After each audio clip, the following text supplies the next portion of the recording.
Meus amigos, primeiro quero abraçar fraternalmente aos amigos do Centro Espírita André Luiz, esta casa histórica do movimento espírita no Distrito Federal, pela sua idade, mais de 60 anos, uma das primeiras que foram inauguradas no contexto do movimento espírita aqui em Brasília, no Distrito Federal, abraçar o seu presidente, o senhor Vilela, e a todos os companheiros do André Luiz, fazendo os melhores votos de que essa palestra possa alcançar corações e mentes, de tal modo que os recursos de sabedoria da doutrina espírita, e particularmente da reencarnação, do postulado reencarnacionista e dos conhecimentos sobre a justiça divina, que é o tema dessa palestra de hoje, que esses conhecimentos possam lançar luz sobre todos nós, a esclarecer-nos sobre tão importante fundamento da doutrina espírita. Então, como dissemos, vamos estudar hoje o tema da reencarnação e da justiça divina. E é sempre bom, quando falamos de quase uma doutrina que existe no mundo e na história, né, a reencarnação. Quando falamos da reencarnação, é sempre bom fazermos um breve histórico dessa extraordinária doutrina que antecede ao espiritismo. Por isso que eu estou chamando de doutrina, né? A religião mais antiga do mundo, ela se chama hinduísmo. Ela tem 6.000 anos de história, é a mais antiga de todas. E os historiadores das religiões reconhecem o hinduísmo como a religião mais antiga da história da humanidade. Naturalmente, o seu berço é a Índia, um dos povos mais antigos, e ali nós temos uma coleção de livros chamada Vedanta. E as origens da Vedanta, 4.000 anos antes de Cristo, observe que 4.000 anos antes de Cristo antecede 2.000 anos e 500 anos antes do judaísmo, que tem 1.800 anos aproximadamente. 4.000 anos antes de Cristo, nós vamos encontrar a chamada literatura vedantina, os primeiros poemas que falam da reencarnação. Portanto, os hindus acreditam na reencarnação há 6.000 anos. E essa literatura vedantina dará o nome, no idioma do sânscrito, não é? A roda das reencarnações, chamar-se-á de samsara. Samsara é o termo em sânscrito para a reencarnação. Portanto, quando nós atravessamos o tempo e a história, nós vamos encontrar dois nomes que iluminam a história da humanidade, e um do Ocidente e outro do Oriente, e que vão se encontrar para falar de reencarnação. Olha que interessante. O grande filósofo e matemático grego Pitágoras que todos o conhecem pelo Teorema de Pitágoras, porque além de filósofo, matemático, numerologista, místico, ele era matemático e filósofo, e ele foi expulso ali por volta de 590 a.C., ele foi expulso da Grécia pelo rei Polístacles. Imagina para onde é que ele vai? Ele vai para a Índia se encontrar e ter contato com Siddhartha Gautama, o primeiro Buda. Observe que aí nós estamos falando do século VI antes de Cristo. Pitágoras e Buda se encontraram. E o Pitágoras traz a reencarnação da Índia para a Grécia, onde ele volta a morar e viver pelo resto de sua vida. E nós vamos, portanto, encontrar na Índia uma segunda etapa da teoria reencarnacionista, que é Siddhartha Gautama, que vai descrever essa doutrina absolutamente justa, misericordiosa, cheia de esperança, que é a transmigração das almas. Esse era o nome que se dava na Grécia Antiga, e o Buda vai descrever o samsara, a roda das reencarnações. Explicará o Siddhartha Gautama que enquanto o eu está preso e apegado, enquanto o eu padece do apego, o apego às paixões, o apego aos próprios desejos, o apego a si próprio, esse apego, essa ilusão do apego gera sofrimento e ações geradoras de karma. Então ele acreditava que a alma voltaria quantas vezes fosse necessária para se libertar do seu karma e conquistar o seu dharma, que é o outro nome dentro do contexto do hinduísmo e do budismo para nos referirmos à passagem do sofrimento para a felicidade, da ilusão para a realidade, quando o ser supera o karma e conquista o dharma, a felicidade.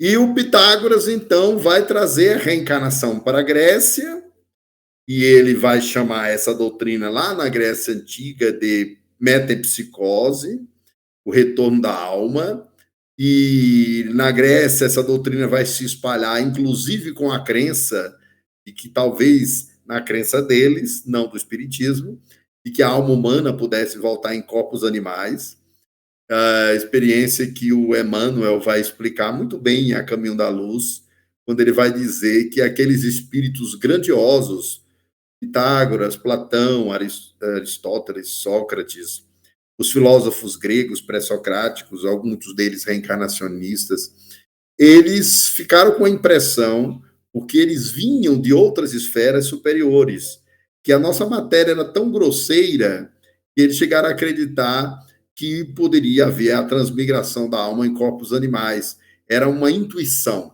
era uma reminiscência da sua experiência em planetas mais evoluídos, já que a nossa matéria era muito grosseira. E a verdade é que Sócrates e Platão, Sócrates o mestre, Platão o discípulo, o aluno, ambos vão proclamar a reencarnação em suas obras. Encontrar-se-á a doutrina da reencarnação em Platão, em Fédon, em Diálogos, em A República, todas as obras, Platão falará abertamente da reencarnação. E Sócrates pregará a reencarnação, inclusive ensinando como usá-la do ponto de vista pedagógico, porque ele dizia que aprender é recordar, e que, sendo a alma pré-existente ao corpo, nós teríamos reminiscências. As reminiscências é tudo aquilo que já sabemos sem o saber que sabemos. É tudo aquilo que está no nosso passado espiritual e que a gente vai aos poucos recordando. Daí, Sócrates dizer, aprender é recordar. Recordar dessas vidas passadas, dessas experiências pretéritas que cada qual traz na sua própria alma, conforme a sua ancestralidade espiritual. E então, Sócrates proclamará a reencarnação com uma doutrina pedagógica, uma doutrina que garante à alma o retorno à vida, e Platão também. Nós temos ali o período áureo da Grécia Antiga, a chamada Era de Ouro, né? E a partir da fundação da filosofia, ou do período socrático, né? Sócrates foi tão grande que dividiu a filosofia em 3 períodos: pré-socrático, período socrático e pós-socrático. E esses filósofos deixaram uma marca da reencarnação. Mas quando o Império Romano invadiu a Grécia, no ano 270 antes de Cristo, o Império Romano dominou a Grécia. Todo esse patrimônio de ideias da reencarnação, da imortalidade da alma, das ideias pedagógicas de Platão, tudo isso vai entrar em colapso e a reencarnação desaparece aos poucos da própria Grécia. No cristianismo primitivo, que é o cristianismo na origem, o cristianismo de Cristo, e antes da sua oficialização como religião de Roma, nós vamos encontrar Jesus com sutileza, falando da doutrina da reencarnação. Ele estava, Jesus, em um contexto cultural que aquelas almas, aqueles seres, não tinham a menor base para a reencarnação. O judaísmo não era reencarnacionista, e Jesus sabia da reencarnação. Daí, quando Jesus vai falar de João Batista, ele diz: dos homens, nascido de mulher, o maior de todos é este que está aí pregando, João, o Batista. E os discípulos então perguntam para ele: mestre, mas não diz a lei ou a tradição, que era a Torá bíblica, que era necessário que primeiro viesse o Elias para depois voltar o Messias? Jesus diz: sim, e Elias já veio, e não o reconheceram. E os discípulos entenderam, texto bíblico, texto do Novo Testamento, e os discípulos entenderam que Jesus falava de João Batista, porque João Batista era a reencarnação de Elias, aquele profeta de Baal do passado, que havia inclusive com a sua ação determinado a degola dos adoradores de Baal. E ele volta, renasce como João Batista, com aquilo que a gente chama de sensibilidade kármica. Ele traz na alma uma sensibilidade. Ele era, segundo Jesus, o maior na terra, né? Porque Jesus disse: no reino dos céus ele seria o menor de todos, mas na terra ele é o maior. E ele foi levado à dolorosa experiência, porque denunciou publicamente o relacionamento entre tio e cunhada, né? O Herodes, filho de Herodes o Grande, ele, na verdade, o relacionamento com a cunhada, né? Ele se casou com a irmã com a esposa, que era a esposa do irmão dele, e o irmão dele estava em vida ainda. Naquela época, isso era um pecado absurdo, e João Batista denunciou isso, e Salomé, pessimamente inspirada, pediu a Herodes a cabeça de João Batista. E ele ali viveu a experiência dolorosa e testemunhal da degola, de perder, no sentido literal do termo, e ser executado pelo processo de degola de sua cabeça. E aí nós vamos ter a reencarnação nas palavras de Jesus em outro momento. Nicodemos procura Jesus de madrugada, como todos nós sabemos. E Nicodemos era doutor da lei, orgulhoso que era, ele não podia admitir-se procurar a Jesus em outras circunstâncias, senão as escusas e as escuras, digamos assim. Ele procura de madrugada e diz: a pergunta não é anotada, o texto começa pela resposta. Podem ter tirado a pergunta do texto original, mas não tem. E Jesus começa dizendo: em verdade te digo, ninguém poderá ver o reino de Deus se não nascer de novo, né? E aí Nicodemos, surpreso, diz: ó, mestre, mas como pode um homem já velho voltar a entrar no ventre de sua mãe? Observe que Nicodemos não fez uma ilação ou desdobramento relacionado ao batismo. Ele entendeu exatamente o que Jesus estava dizendo. Ele tentou entender como aquele homem velho poderia voltar, porque ele não conhecia as bases da reencarnação, Nicodemos. Aí Jesus diz: ora, mas tu és doutor da lei e não sabes dessas coisas? Ora, mas quando te falo das coisas da terra não me credes?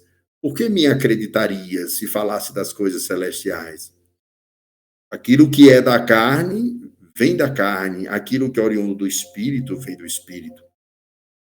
Não te admires, pois, que eu te diga ser necessário nascer de novo para entrar no reino dos céus. E aí Jesus semeia a base reencarnacionista, mas não está Jesus focado em defender essa filosofia, não está. Jesus está ensinando o evangelho, que, com ou sem a reencarnação, é uma ética universal. Aquele povo não estava preparado para a reencarnação, como ele também vai dizer em outros momentos, né? Ele vai dizer: este povo me honra com os lábios e permanece distante de mim no coração. Ele não podia ensinar tudo. Ele falou isso quando dialogou sobre a promessa do Consolador, né? Se me amai, guardai os meus mandamentos, e eu rogarei ao meu Pai, e ele vos ensinará de todas as coisas. E eu vos enviarei um novo Consolador, o Espírito Santo, e meu Pai enviará em meu nome, vos ensinará de todas as coisas. Porém, o Espírito Santo, que está em vós e permanecerá convosco, voltará e ensinará de todas as coisas, e recordará tudo o que eu vos tenho dito, né? Então você tem ali Jesus dizendo: olha, muitas coisas, é o texto anterior a esse, muitas coisas vos tenho a dizer, mas presentemente não as podeis suportar. Como poderia um povo que tinha uma cultura sem a reencarnação e que já antecedia a Jesus 1.800 anos, que é o tempo de Abraão, nunca eles tinham ouvido falar de reencarnação. Jesus não poderia ser ostensivo ao referir-se. Mas quando ele disse, sede perfeitos, como perfeito é o vosso Pai que está nos céus, nesse exato momento da proposta de Jesus de perfeição, haveremos de nos perguntar como atingir a perfeição sem a reencarnação. E essa é uma questão que está no livro dos Espíritos, né? Kardec pergunta isso.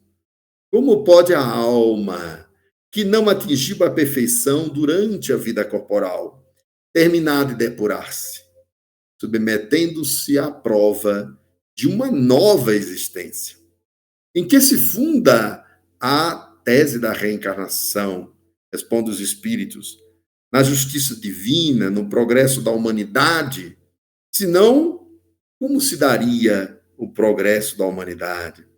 E aí a reencarnação aparece implícita em vários momentos, Jesus propondo a perfeição moral para os homens.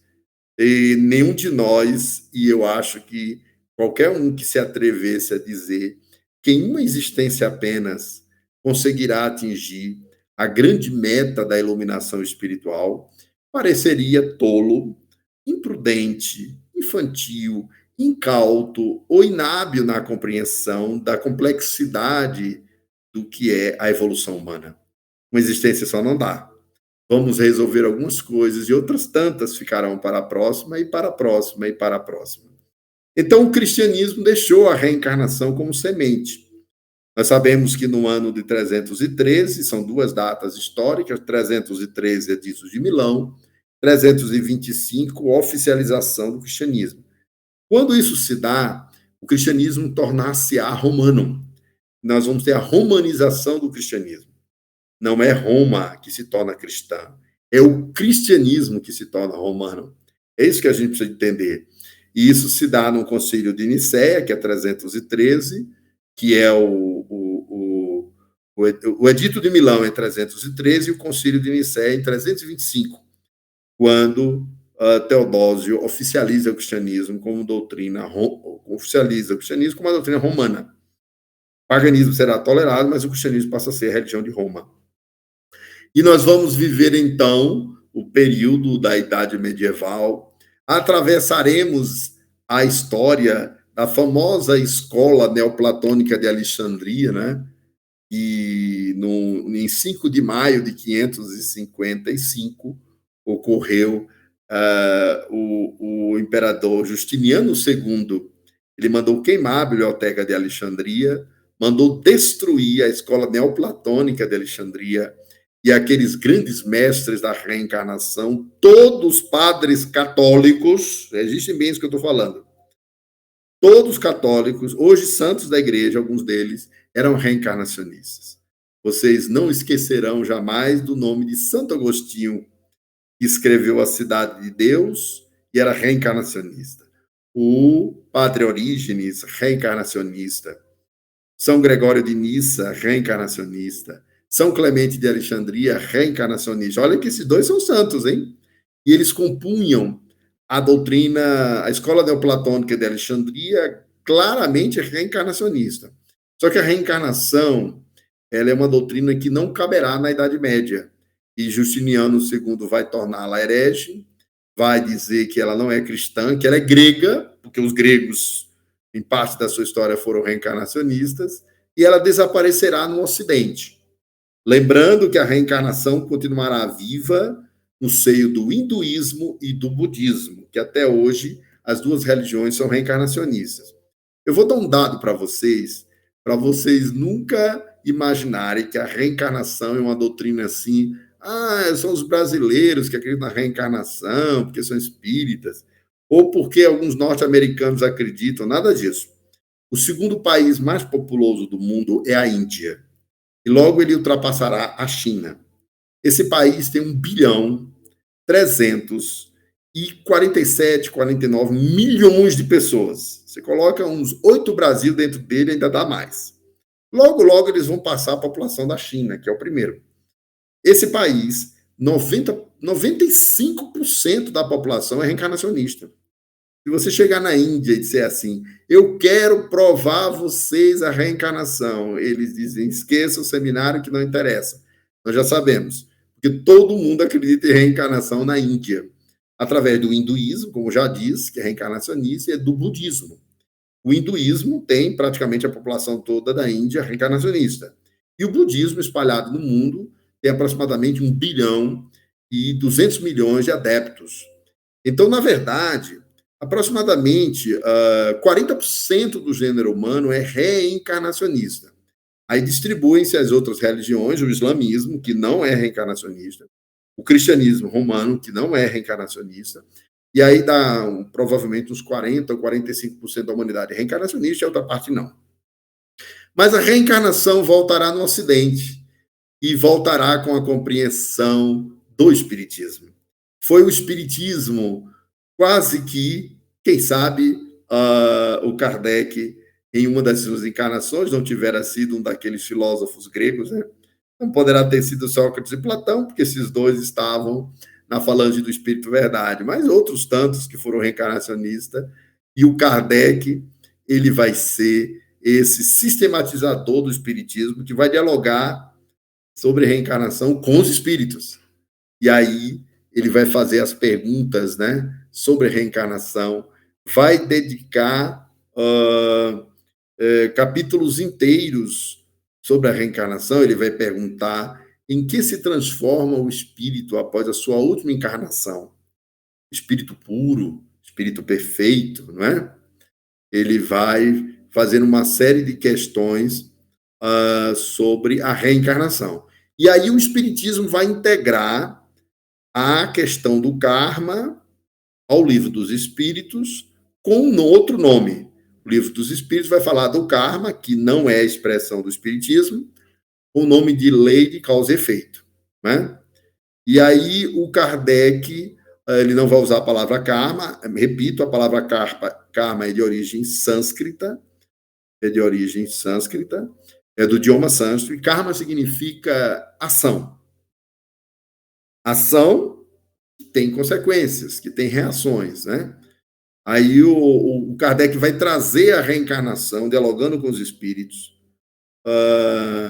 vai perguntar, por exemplo, se era possível o espírito habitar outros planetas e depois habitar a Terra e habitar outros planetas e voltar. Os espíritos informam, então, que isso acontece com bastante frequência, né? E tudo isso ele vai dialogar. Só que aí o espiritismo vai trazer um dado novo, porque enquanto que lá na Índia a reencarnação é uma doutrina muito fatalista, daí as castas, né? Os hindus, eles têm um sistema de castas que se sustenta inspirado pela reencarnação. Então, eles acham que se uma pessoa nasce em uma casta social, é porque aquilo é determinado pelo karma e não deve sair dela. Eles acham, inclusive, errado você tentar tirar a pessoa do contexto que ela nasceu, que é de natureza econômica. E isso, pasmem ou não os senhores, mas isso gera uma atitude de enorme resignação na Índia. Quem visitar Nova Delhi sabe disso, quem visitou Nova Delhi, capital da Índia, você anda por Nova Delhi, pelas ruas de Nova Delhi, com milhões de pobres no meio das ruas. Eu estou falando de pobres no sentido econômico do termo, miseráveis mesmo, e eles são um povo muito alegre, e eles são um povo que não reclama da vida, e são profundamente resignados, porque todos eles acreditam que toda aquela situação é determinada pela reencarnação, e é um karma de cada qual. Então, daí existem as castas. No Espiritismo, a doutrina da reencarnação não determina a questão social. É bom que fique muito claro isso, viu? Eu vou logo citar o Livro dos Espíritos para vocês não pensarem que eu estou inventando nada. Kardec, Livro dos Espíritos, pergunta: a injustiças, a desigualdade social é obra de Deus ou dos homens? Resposta: a desigualdade social é obra dos homens, fruto do egoísmo humano. Então, não confundamos karma com questões sociais. Deus, as leis do karma nos põem para que nós cresçamos e façamos aquelas 3 etapas que o Livro dos Espíritos fala, né? Arrepender-se, expiar e reparar. Isso é geral, isso não está relacionado à questão econômica ou social. O modo como a gente vive no mundo econômico e social tem a ver com a ação dos homens. O seu egoísmo brutal, à medida que eles mudam, melhoram, agem de maneira mais justa, as coisas se ajustam para todos, não é?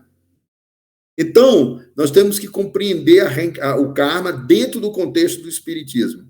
André Luiz escreveu a obra Ação e Reação para explicar isso, e o espírito Emmanuel, através de Chico Xavier, escreveu 4 livros que nos dão muitas pistas sobre como funciona o karma, né? Como funciona a reencarnação associada à justiça divina. Vamos lembrar quais são? Há 2000 anos, 50 anos depois, Renúncia e Ave Cristo. Esses 4 livros, eles trazem as reencarnações de Emmanuel, começando em Publio Lentulus, né? Alcione Davenport em Renúncia, e a sua ex-esposa Lívia, né? Padre Salviano, e todos aqueles personagens que se reencontram. E você vai ver ali os contextos kármicos. Só que no Espiritismo, a lei de causa e efeito ou karma não tem sentido punitivo, tem sentido, significado de desenvolvimento espiritual. Aqui vem uma diferença. O karma, ele é punição clara no hinduísmo, e tem mais, uma punição fatalista. Eles acreditam que o ser está sendo punido. Não é assim no Espiritismo.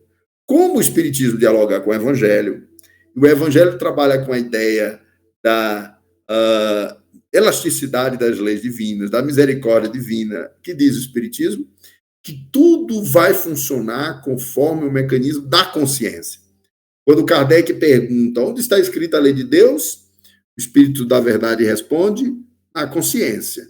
Se está na consciência, à medida que a consciência se dilata, é só procurar em lei do progresso, lei do trabalho, lei da adoração, você vai encontrar ali um momento em que os espíritos dizem assim, como em tudo, a relatividade está em tudo, está também nesse processo que nós chamamos o processo expiatório. Então, à medida que, quanto maior a quantidade de luzes e compreensão que um ser tem, maior é o seu compromisso em acertar, né? Então, sempre gosto de dar esse exemplo, quando falo de reencarnação, karma e justiça divina, que se um indivíduo, se um aborígene que mora em uma tribo isolada na Amazônia e nunca fez contato com a civilização, se ele tem determinadas práticas que fossem danosas à vida, e eles não costumam ter, são muito respeitosos, mas se eles o tivessem, eles teriam um comprometimento moral ou espiritual diferente de uma pessoa que já teve a oportunidade de conhecer o cristianismo, a civilização, o iluminismo, a ciência, os filósofos modernos. Quanto maior é a dilatação da compreensão humana, maior é a sua responsabilidade. Jesus disse lá atrás no Evangelho: a quem muito se deu, muito se pedirá. Então, a responsabilidade, ela está onde? Na consciência. Onde está escrita a lei de Deus? Na consciência. Né? Muitos chegam ao disparate de dizer assim, não, o Espiritismo é uma doutrina muito sábia, de muita sabedoria, eu não vou fazer contato com ela não, porque eu não dou conta, como se estivesse tentando evitar a iluminação, né? É o mesmo que se destinar ao embrutecimento. Então, é preciso dilatar a consciência para que nós acertemos mais e melhor. Agora, as reencarnações no Espiritismo não têm função punitiva, tem uma função transformadora. O processo expiatório existe, mas ele é transformador. Ele não está ali para punir no sentido teológico do termo. Ele não está ali para que o capricho divino se dê. Muito pelo contrário. O espírito, antes de renascer, ele aceita. Essa que é a grande diferença, né? Quando você pega uma obra como Missionários da Luz, de André Luiz, Chico Xavier, você vê que há todo um processo de preparação em que os termos da reencarnação são aceitos. É feito um contrato que você assina no banco, assina na empresa e depois você não cumpre. Mas você aceitou, você assinou, você se dispôs a cumprir. Então, na verdade, o nosso sofrimento que a gente passa, a gente está esquecido aqui na matéria, mas nós participamos dele, nós elegemos ele e nós dissemos que suportaríamos, né? Então, a reencarnação é uma doutrina tão dinâmica que faz com que a justiça divina se dê em suaves prestações, gente. Vocês podem ter certeza que a lei do karma, a justiça divina, a lei de causa e efeito, ação e reação, é em suaves prestações. A gente faz um monte de bobagem há 2.000 anos atrás e passa 20 séculos resolvendo aos poucos. Se fosse de uma encarnação para outra, ninguém suportaria, porque os erros são imensos. Aí é onde está a misericórdia divina. Né? Mas tudo aquilo que nós fazemos vai criando uma teia do nosso destino. E os personagens vão reaparecendo. É por isso que reaparecem almas em nossas vidas, alguns que são extremamente amigos, outros que nos odeiam. E você se pergunta por que aquela pessoa me odeia ou não gosta de mim, ou tem uma aversão, né? Todos temos esse tipo de experiência. Aquela pessoa, muitas vezes, ela está envolvida em um ambiente espiritual ligado ao nosso passado. E ela própria está ligada, e aqueles espíritos que, enquanto a atormentam e nos fazem mal, usam-na para nos prejudicar. Isso vale para todo ser humano. Você vai encontrar essa teia do destino, essa teia da lei da ação e reação no ambiente de trabalho, com teus amigos, com teus perseguidores, vão ter os competidores cruéis, vão ter aqueles que querem nos destruir, nos prejudicar, no sentido material do termo aqui agora falando. Isso é ação e reação. Isso é o processo do karma. Agora, para todos e em todos, a justiça divina, ela é misericordiosa, né? Ela tem aquilo que a gente chamaria de elasticidade da lei. Ela se baseia na lei de justiça, mas com misericórdia. Porque existe uma lei que está acima do karma, uma lei que está acima do sofrimento humano, que é a lei de amor, né? Então, nós precisamos compreender que a lei maior que comanda o universo não é o karma, é o amor.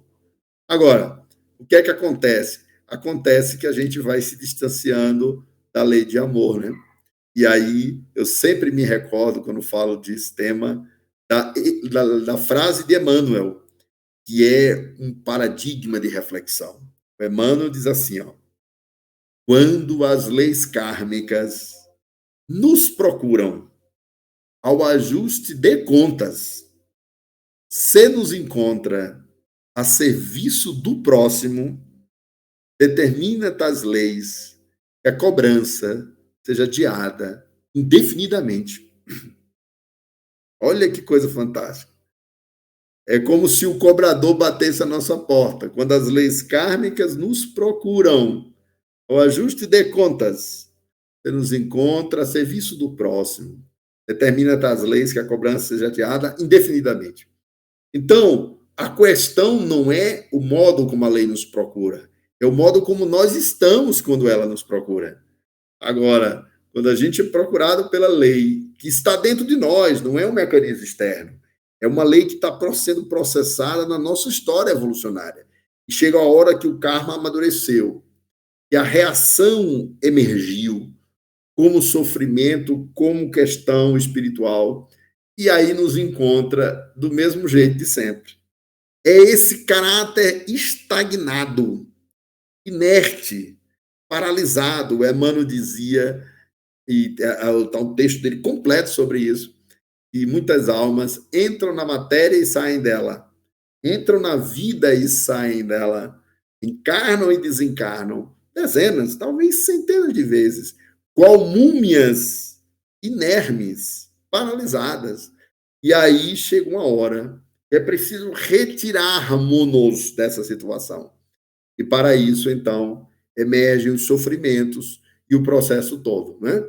Muitas vezes, esse processo começa no mundo espiritual, que é o arrependimento, né? Muita gente sofre nas regiões espirituais inferiores sem se arrepender. E fica lá, na rebeldia. Mas já sofre sem o arrependimento. Até que o momento que a primeira lágrima desce e o arrependimento se dá. E aí, segundo os espíritos, quando o ser manifesta o arrependimento, ele começa a manifestar as condições pelas quais ele vai ser socorrido. Não é? Ele apresenta a condição básica, o arrependimento.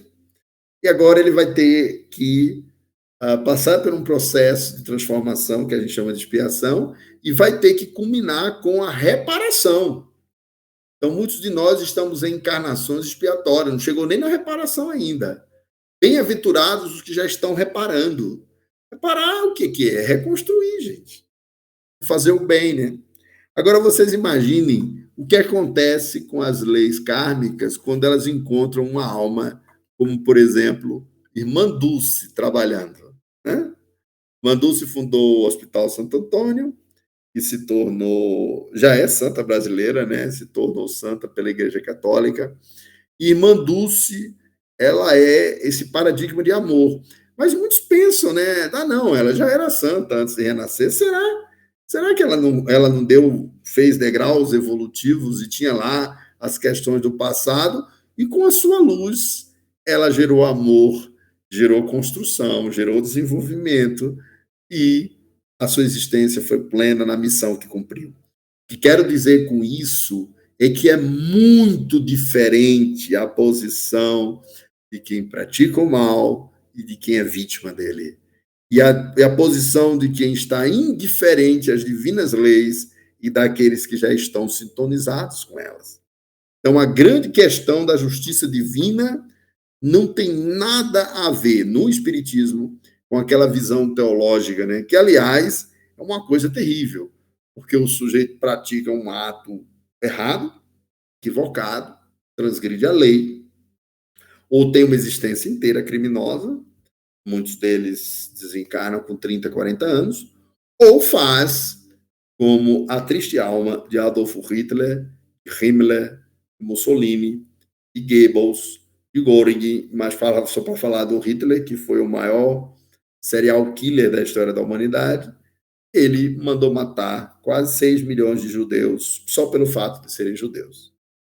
Eu sempre, quando dou esse exemplo, e ponho as pessoas e a mim mesmo para pensar, se você colocar um ano de região espiritual inferior para Hitler, como um processo assim de aprendizado para ele, como ele foi responsável por 5.867.000 pessoas, ele passaria no mundo espiritual 5.857 anos, com um ano de sofrimento para cada vida tirada, que ele mandou, e o Himmler executou. Vocês vejam aí que estamos em parâmetros que fogem à nossa compreensão. Se fosse assim, ele voltaria para a Terra, nem a nossa espécie existiria mais. Nunca se esqueçam, viu, gente? A espécie humana não é a última. A espécie humana é um dos elos da evolução, e um dia espécies superiores à nossa, pelo mecanismo da evolução da reencarnação, ocuparão o nosso lugar. Nunca se esqueçam disso. Não pense que vai ser a vida toda esse ser humano, 32 semanas, reencarna, biologia, do jeito que é. Não, não vai. O Neandertal ficou para trás, os antropóides, os hominídeos, e um dia o Sapiens ficará para trás. E espécies mais evoluídas, resultado da evolução biológica e espiritual, ocuparão a Terra, porque tem tempo para isso, né?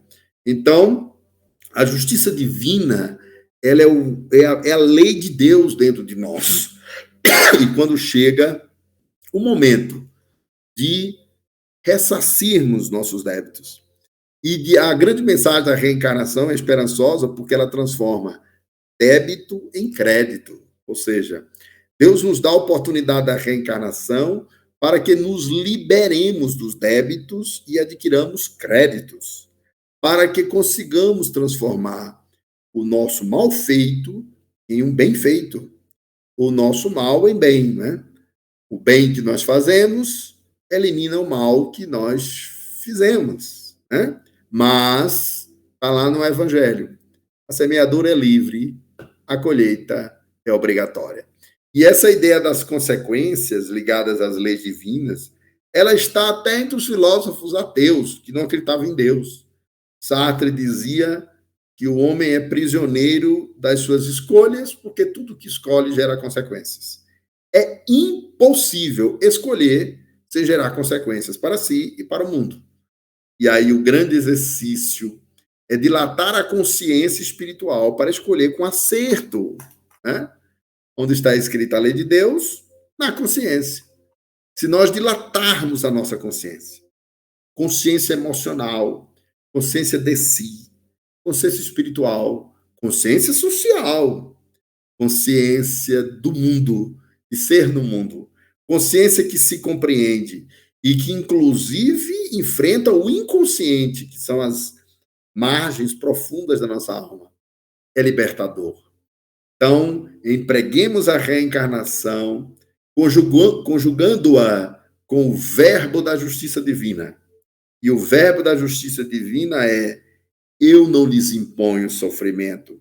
Esqueçamos esse Deus teológico que coloca alguém no inferno para sempre. Ele não existe. Se o inferno existisse, Deus não existiria. Por uma razão muito simples.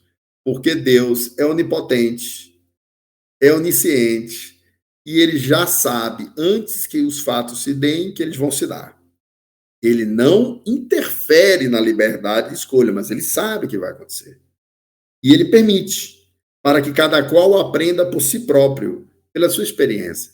Então, a visão espírita da consciência cósmica não tem nada a ver com a visão teológica que deixa que um filho caia no abismo e já lhe prepara o inferno, para que ele fique eternamente lá, sendo que ele só errou em 1 minuto perante a eternidade. Porque uma existência de Adolf Hitler, que durou ali 59 anos, diante da eternidade, seria, sinto muito, não junte a ideia de Deus com o céu nem com o inferno, porque uma coisa não junta com a outra. Se quiser acreditar em seu inferno, Deus deixa de existir, porque ele deixa de ser amor e perdão. Ninguém acredita em céu e inferno, gente. Isso é bobagem. Nem quem diz acreditar não acredita. Porque se parar um instante para refletir, vai descobrir o que é a eternidade. Eternidade é um tempo sem fim.